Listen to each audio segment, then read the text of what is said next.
My cousin died yesterday. They had her on life support for quite a while following a sudden illness, and they decided to turn off the machine. And within an hour yesterday, she passed away. This cousin lived in a different part of the country, and I hadn't had much contact with her over the years, so I didn't know her very well. But in the last few years, we were chatting occasionally on Facebook, and I liked her. She was a spiritual person who had gone through some difficulties in her life and was trying to find her spiritual connection and a positive way to live.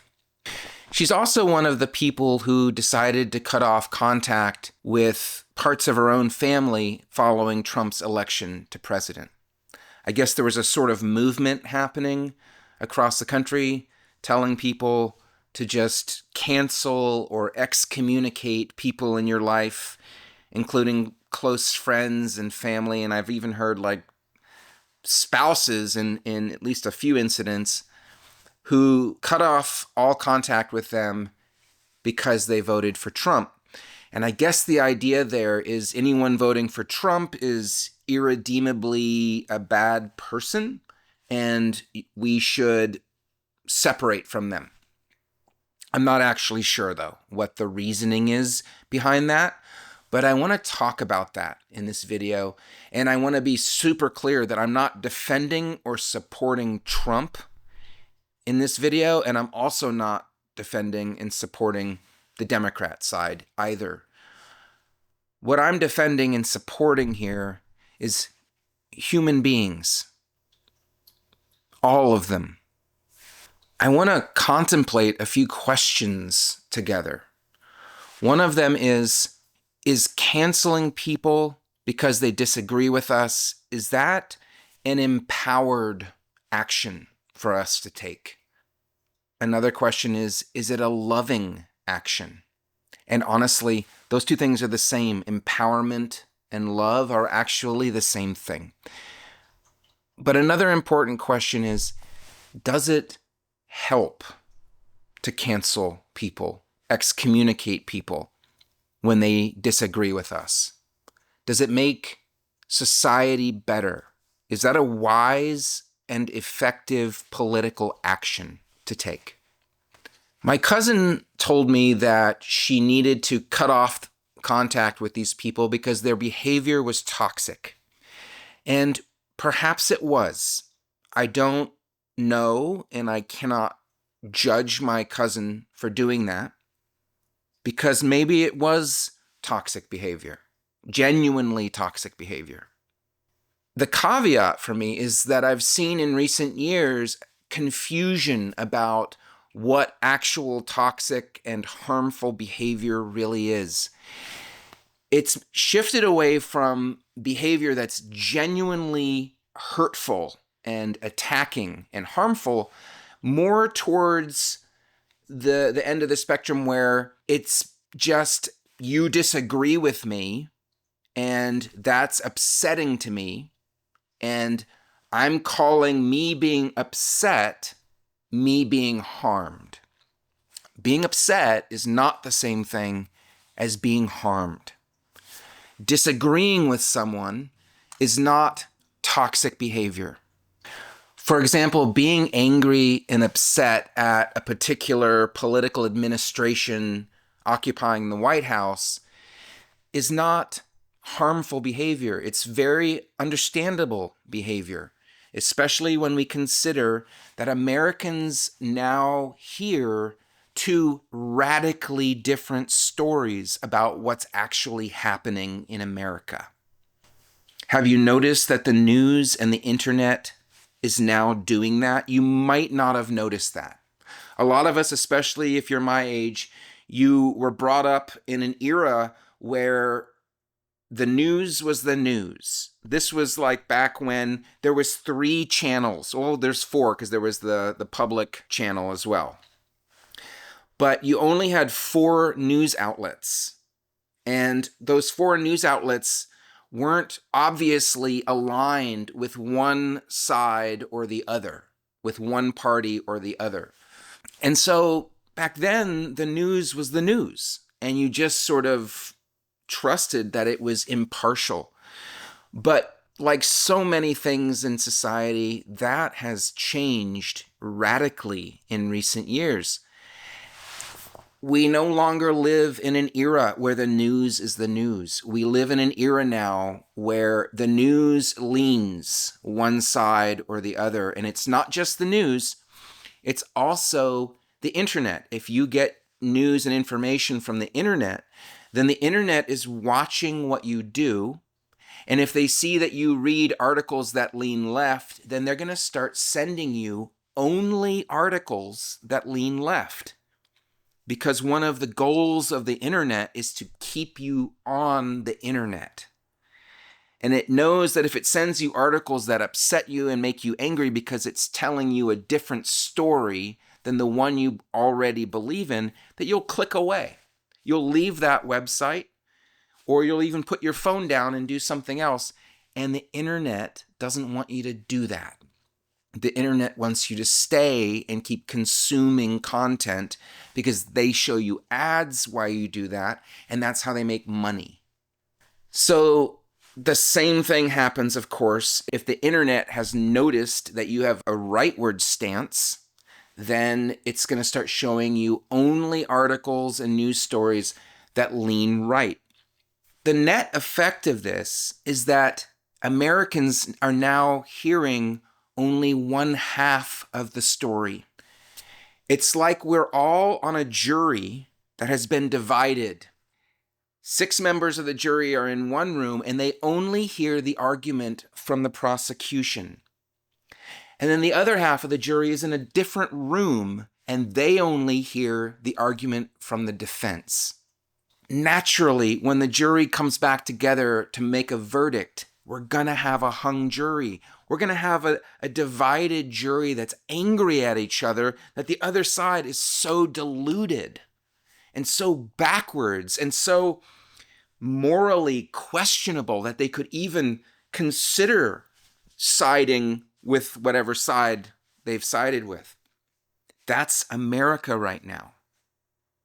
We have come to not only distrust our law-abiding neighbors who vote differently from us. And I just want to emphasize, these are people who are, generally speaking, obeying the laws of the land.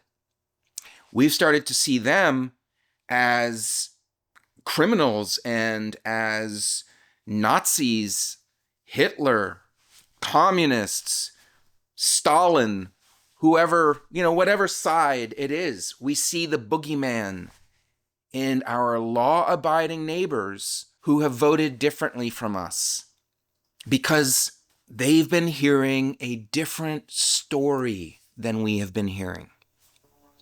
Is it really that they're bad people, or is it that they've been hearing a different story? It's something worth investigating because I have seen how radically different the stories are. For example, and again, this isn't pro-Trump, this isn't against Trump, but if you go to a left-leaning news outlet, they will have selected all the worst little tidbits about Trump, and that's all they show you. But if you go to a pro-Trump outlet, they will show you all this other stuff that kind of explains in more detail why Trump did those things, and then it will cut out and not show you those worst little tidbits that Trump did. It's highly edited, and it creates polarization and division in Americans. And guys, I'm not just talking about them, them over there. I'm not just talking about the other side. It's not just happening to them. And that's the very hardest thing for us to face and to look at and to be willing to consider, is that it's not just happening to them. We can see it more easily happening to them because it's always easier to see someone else's shortcomings or someone else's mistake. That's what confirmation bias does to us. It's so easy to see someone else's biases and mistakes but it's almost impossible to see it in ourselves. It's so hard. And it's so unpleasant. Even if someone wants to show us where we're making a mistake, our tendency is to fight against it and shove them away and cancel them. One of my spiritual teachers once said that seeing our own shortcomings is as hard to see as a black moth sitting on a black wall on a moonless night. It used to be that the news would present us both sides, but it doesn't do that anymore. It only presents us one side. And a lot of us haven't realized this yet. And that's why we think the other half of the country is just going insane. It doesn't make any sense to us, their behavior. How could they think that? How could they vote for that one? It's because they're hearing a different story. That's largely what it is. I'm saying this to you out of loyalty to you. I am loyal to you. I am loyal to human beings, not political parties, but to human beings.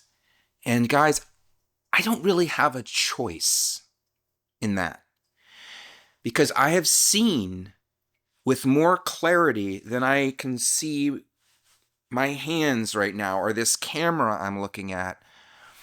I have seen with more clarity than this world that you and I are one people, and even more than that, we are one consciousness. You are an aspect of me, a part of me. I am a part of you, and you and I are a part of the oneness of this universe. We are part of the same divine unity. So of course I have to be loyal to you. It would be stupidity for me not to be loyal to you. In fact, in my mind, for me to kick you out of my heart for any reason, that is what I call mental illness. It would be insanity for me to kick you out of my heart. No matter what your behavior is or what your beliefs are. Yes, I absolutely will and can put a strong boundary on harmful behavior, genuinely harmful behavior. I put a boundary on that with people. I don't have any qualms about that. I'm not shy to assert my boundaries, actually. I had an incident in a coffee shop where I was trying to work on my computer several weeks ago, and a guy came in with a typewriter and sat next to me, a genuine old school typewriter, and began typing, which was very loud in this echoey room, and it made it almost impossible for me to do what I was doing. And I looked at him, and I could see that on some level he was doing that not because he needed to use a typewriter, but because he was seeking attention and connection with people, which I can understand. But the way he chose to do that, by making a lot of noise and using this old piece of equipment and not showing any consideration for those around him, I ended up going to talk to him. I debated several times, and I finally realized that I couldn't find a reason not to go talk to him because he was my brother. And I asked him whether he'd considered the effect of his very loud typewriter on other people. And guys, he got upset with me, and that's okay. It was okay with me that he got upset. He ended up stopping, and I was able to continue working. But I just want to point out that I let this man, a complete stranger, know what my boundary was. And he chose to honor my boundary. He might have chosen not to, and there would have been nothing I could have done about that. But I went over to him, not as an aggressor, not as his enemy. I went over there because I felt connection to him, and I spoke to him from connection. So loving people and asserting boundaries with people are not opposed necessarily. They're not diametrically opposed things to do. We can love someone and be incredibly strong. And we haven't been shown that very much by society. What we've been shown by society is we have to pick one. We can either be unconditionally loving, in which case we are nailed to a cross and we suffer and we forgive everybody, but we suffer and are brutalized. Or we can be hard and angry and cold, a warrior who strikes down all of his enemies, but there's no love. No. We don't have to split love from strength, love from boundaries. We don't have to split those two things in half. They can be together. They can be one thing. We just haven't seen it done very much. We saw it in the first Star Wars movies when Luke was being told by Yoda to not give in to his anger and fear, to still be a strong warrior who was not acting from fear and anger. And at the end, when the Dark Emperor was trying to tell him, give in to your hate, Luke refused. He refused to strike down Darth Vader because he could see goodness in him, could feel it. That's true power, my friends. That is true power, true empowerment. We may say no to a behavior or to a belief, but we don't say no to the good human heart behind the behavior and the belief. The Christians have that saying, hate the sin, not the sinner. Such a wise saying. You know, I'm reminded of the spiritual teacher Byron Katie, who I like a lot. She told a story once about her son, her adult son, who had decided to cut off contact with her. Byron Katie's son was saying, I don't want to talk to you anymore, Mom. And someone asked her, was she upset? And Byron Katie said, no, I'm not upset. I don't want anything from him. I love him. I don't want anything from him. I love him. Do you see that? I'm reminded of the great Indian meditation master Nisargadatta, one of my favorite teachers who lived in Bombay. He was a poor, uneducated guy who had an inner realization that was so powerful that people came from all around the world to learn from him. Someone once asked him, why is there so much suffering in love? And he said, desire is the root of suffering, but true love is never frustrated. How could the sense of unity become frustrated? True love and our experience of unity with all things are inseparable. Those are the same thing. We can say no to a behavior, but we don't have to cut the person doing the behavior out of our heart. We can even cut off contact with them, but we don't have to cut them out of our heart. In fact, you know, when someone mistreats me, that's like their fast track to getting onto my prayer list, where I will start praying for them every day, praying for their happiness, praying for blessings to rain down on them. Because if I have a problem with them, that is the fastest way for me to heal the problem I have inside of my own heart. I'm doing it more for myself than even for them.